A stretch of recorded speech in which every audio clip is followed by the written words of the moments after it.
हरे कृष्णा। ओम अज्ञानतिमिरन्धस्य ज्ञानाञ्जनशलाकया चक्षुरुन्मिलितं येन तस्मै श्रीगुरुवे नमः। जय श्री कृष्ण चैतन्य प्रभु नित्यानंद श्री अद्वैत गदाधर शिवासादि गौरभक्तवृंद। नमो ओम विष्णुपादाय कृष्णप्रेष्ठाय भूतले श्रीमते भक्तिवेदांत स्वामिनिधि नामिने। नमस्ते सरस्वते देवे गौरवाणी प्रचारिणे निर्विशेष शून्यवादी पाश्चात्य देश तारिणे। हरे कृष्णा कृष्णा कृष्णा हरे हरे, हरे राम राम राम हरे हरे। हरे कृष्णा। तो आज हम देखते हैं कि एक बहुत सुंदर वार्तालाप है श्री कपिल मुनि और देवहूति, उनकी माता देवहूति के बीच में। उसमें देवहूति माता पूछ रही है कि उनको भक्ति के बारे में जो भी विस्तार से उनको बताने के लिए। तो कपिल मुनि, भगवान कपिल मुनि जो है वो बताते हैं कि भक्ति जो है वो शुद्ध है। भक्ति वो तीनों गुणों से परे है।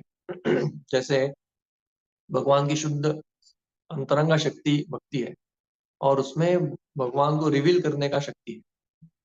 अगर भगवान को हमको पाना है तो हमको भक्ति करके ही वो पा सकते हैं। भगवान गीता में भी क्या बोलते हैं, भक्त्या माम अभिजानाति यावन यच्चास्मिन् तत्त्वतः, या भक्ति से ही वो जाना जा सकता है। तो भक्ति जो है शुद्ध सत्व होने के बाद भी कभी कभी ऐसा होता है, मतलब ज्यादातर ऐसा ही होता है कि जो करने वाला व्यक्ति है, जैसे हम लोग भक्ति कर रहे हैं लेकिन हम लोग अभी शुद्ध सत्व में नहीं। इसलिए भक्ति जो है वो अलग अलग गुणों में विभाजित होती है। तो भक्ति है भगवान की अंतरंग शक्ति, लेकिन हम हैं भौतिक दुनिया में। तो इसकी वजह से भक्ति जो है तमोगुणी भक्ति, रजोगुणी भक्ति या सत्वगुणी भक्ति। तो हम जब भी इच्छाएं करते हैं कुछ, जैसे हम इस दुनिया में इच्छाएं बहुत इंपॉर्टेंट, क्योंकि इच्छाओं के बेसिस पे ही आगे जाके हमारे कर्म बनते हैं, मतलब हमारे एक्शंस, और उसके वजह से ही हमको अलग अलग रिएक्शंस मिलते हैं, प्रतिक्रिया मिलती है। तो ऐसे ही भक्ति में भी हम अगर अच्छी तरह से हमारी इच्छाएं शुद्ध नहीं रखेंगे तो उसका जो रिएक्शन है वो अलग आएंगे। जैसे इधर कपिल मुनि बताते हैं कि जो व्यक्ति दूसरों बहुत गर्वीला है, गर्व करता है या गुस्सा करता है, हिंसा करता है, और इस दुनिया में सेपरेटिस्ट है। सेपरेटिस्ट मतलब भिन्न ये दिखता है, मतलब ये मेरा दुश्मन है, ये मेरा दोस्त है, ये मेरे रिश्तेदार है। तो जो मेरा तेरा करता है, तो वो व्यक्ति जो है वो तमोगुणी भक्ति करता है। क्योंकि उसके मन में जपा करते हुए भी, जब वो जप कर रहा है, फिर भी वो भगवान को अच्छी तरह से पुकार नहीं पाएगा, क्योंकि उसका जो चेतना है वो ढका हुआ है तमोगुण से। उसी तरह से अगर एक व्यक्ति जो भगवान का पूजा कर रहा है लेकिन उसके मन में क्या है, भौतिक इच्छाएं हैं। हाँ, फेम, फेम होने मतलब प्रतिष्ठा का, भौतिक इच्छाओं का, भोग का, और उसी तरह से उसको बहुत सारा उपलंश चाहिए, मतलब ऐश्वर्य चाहिए। तो ये इच्छाओं को रखते हुए जो व्यक्ति जप करेगा या भक्ति करेगा, वो व्यक्ति रजोगुणी भक्ति कहलाता है। तो उसको भी इतना अच्छी तरह से, जैसे एक व्यक्ति जप करता है तो उसको ऐसे सारे इच्छाएं आएंगी, वैसे सारे अलग अलग उसको विचार आएंगे, व्यक्ति अच्छी तरह से जप नहीं कर पाएगा। और तीसरा व्यक्ति भगवान बताते हैं, जो व्यक्ति भगवान का भक्ति करता है अपने कर्म, पाप कर्मों को धोने के लिए या मोक्ष की प्राप्ति के लिए, इस दुनिया के जो कष्ट है उसको मिटाने के लिए, तो ये व्यक्ति जो है वो सत्व गुण में भक्ति करता है। तो इसको भी, ये भी निस्वार्थ भक्ति नहीं। तो ऐसे भक्ति जो है, जैसे सूर्य जो है, सूर्य पूर्ण रूप से आकाश में रहता है, और सूर्य को बादल ढकने का कोई संभावना नहीं है, क्योंकि बादल बहुत छोटा है और सूर्य मात्रा में बहुत बड़ा है और बहुत दूर भी है। लेकिन वो जो बादल है वो किसको ढकते हैं, हमारे दृष्टि को ढकते हैं।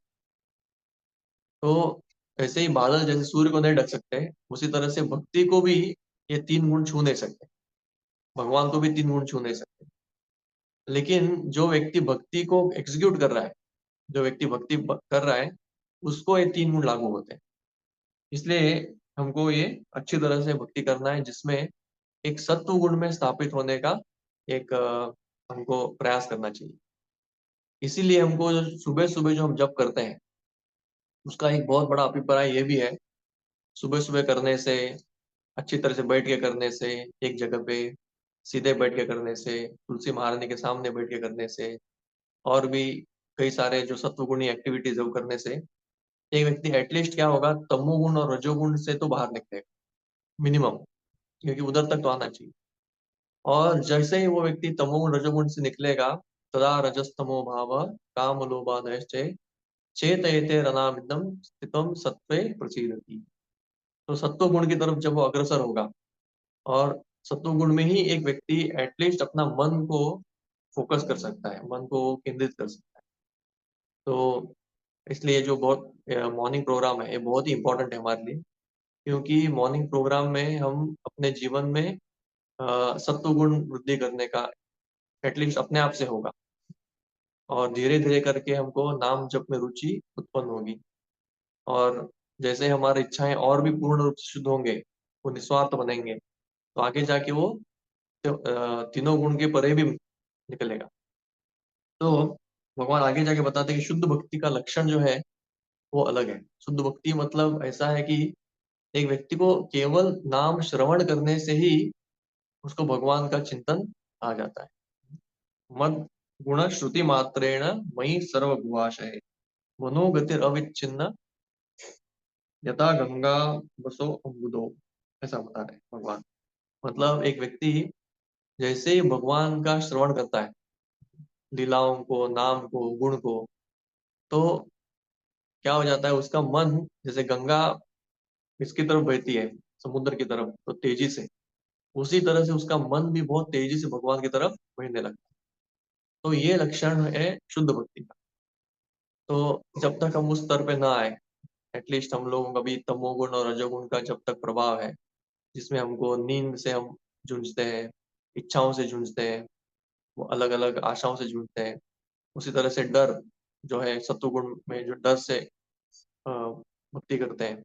तो ये सब कुछ से हम आगे जाके इसको ये कर सकते हैं। तो ये बहुत सुंदर प्रोग्राम, मॉर्निंग प्रोग्राम में जब हम शामिल होते हैं, उसको एक नियमित रूप से सही समय पे उठना, सही समय पे जप करना, सही समय पे उसको सब करना, सो डिसिप्लिन जो है, नियम, वो जब हमारा शुरू होता है, तो नियमित रूप से करने से, हमारा सत्वगुण बढ़ने से, हमारा हरिनाम में भी बहुत वृद्धि होती है।